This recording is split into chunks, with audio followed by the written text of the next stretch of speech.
You believe coffee awakens your inner genius, that the dark, bitter liquid is the key to unlocking your potential. You think it's a productivity tool, a catalyst for creativity, a non-negotiable part of your morning ritual. But you're not a genius for drinking it. You're a well-behaved addict, a willing participant in a global chemical dependency, and it's costing you more than you could possibly imagine. Today, we're not talking about brewing methods or bean origins. We're staging an intervention. It's time to stop being a slave to the bean and start thinking like a master. Let's first dismantle the greatest lie you tell yourself about coffee: that it gives you energy.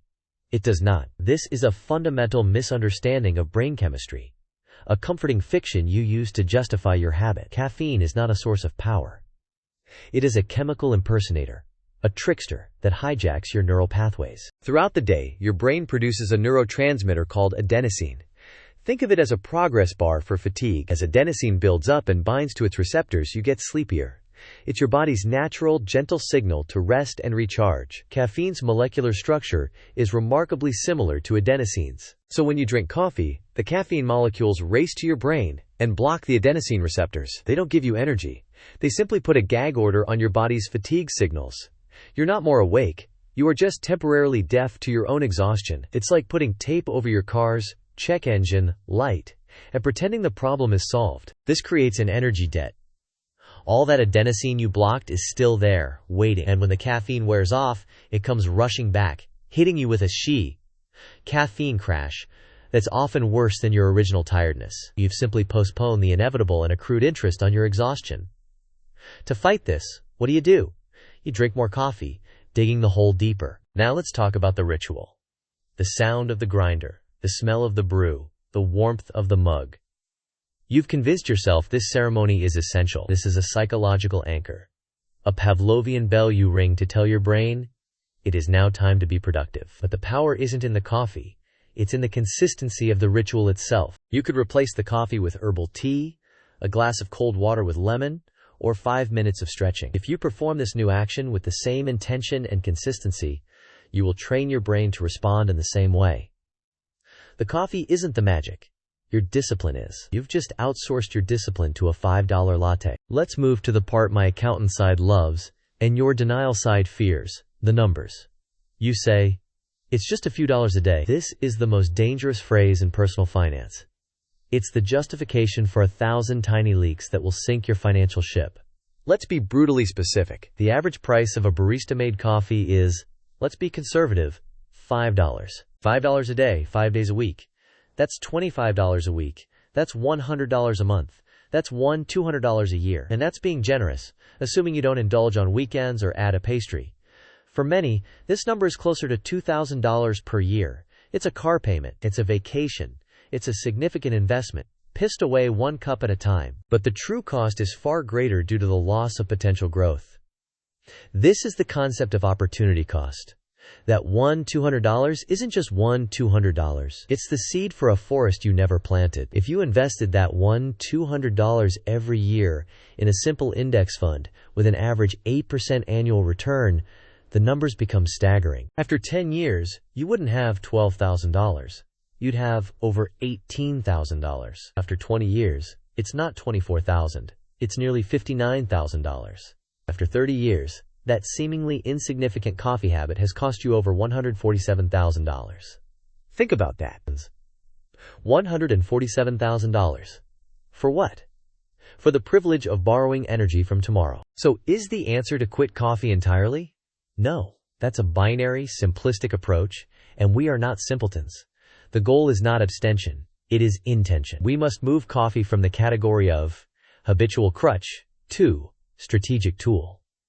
This requires a fundamental shift in your mindset. You are the master, and coffee is the servant, not the other way around. Rule number 1 of strategic caffeine use: never drink coffee within the first 90 minutes of waking. When you wake up, your body's cortisol levels are at their peak. Cortisol is a natural stimulant. Adding caffeine at this point is like pouring gasoline on a fire that's already burning bright. You're blunting the effect of the caffeine and building a faster tolerance. Instead, for those first 90 minutes, hydrate with water. Get sunlight in your eyes to regulate your circadian rhythm.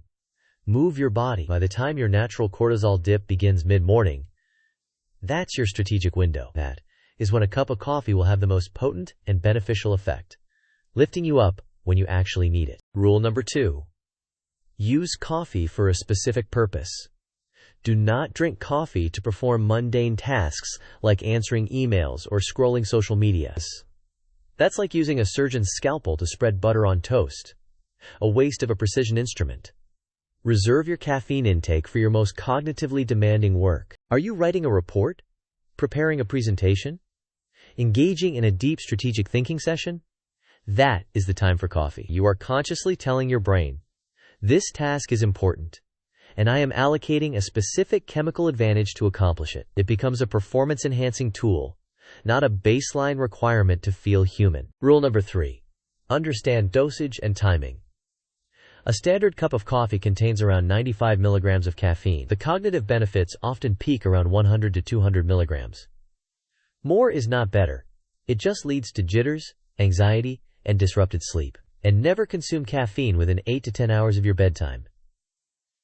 It has a long half-life and will devastate your sleep quality, even if you manage to fall asleep. Poor sleep quality ruins your hormonal balance, impairs memory consolidation, and guarantees you'll wake up feeling groggy. This, in turn, makes you crave more coffee the next morning to compensate.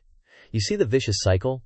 Your afternoon coffee is cannibalizing the quality of your next day. You must protect your sleep with the ferocity of a dragon guarding its gold. Finally, let's connect this back to your wallet.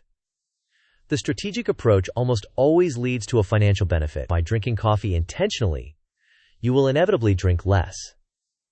Instead of a daily habit, it might become a twice-a-week tool. You'll also likely shift from expensive cafe drinks to brewing your own high-quality coffee at home, which is exponentially cheaper. This isn't about deprivation.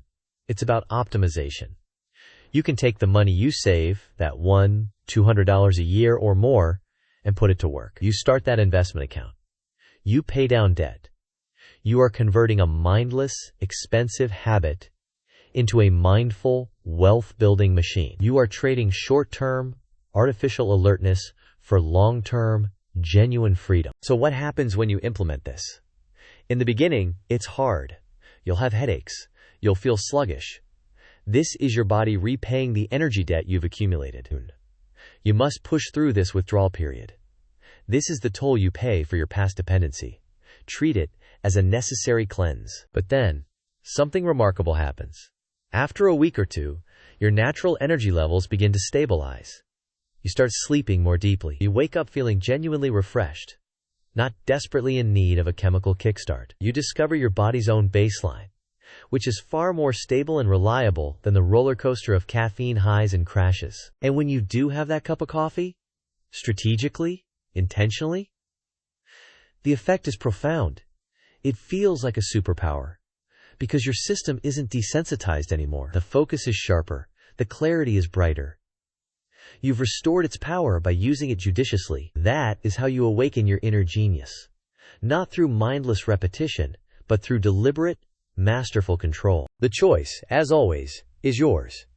You can continue to be a consumer, a cog in the $5 a day machine, mindlessly sipping your way to mediocrity and a smaller retirement fund. Or you can become a strategist.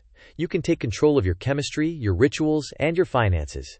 You can treat this powerful substance with the respect it deserves. Stop using coffee to feel normal. Start using it to become exceptional. Stop funding a multinational corporation's bottom line on a daily basis. Start funding your own future. Awaken your inner genius, not with a beverage, but with a decision. The decision to be intentional.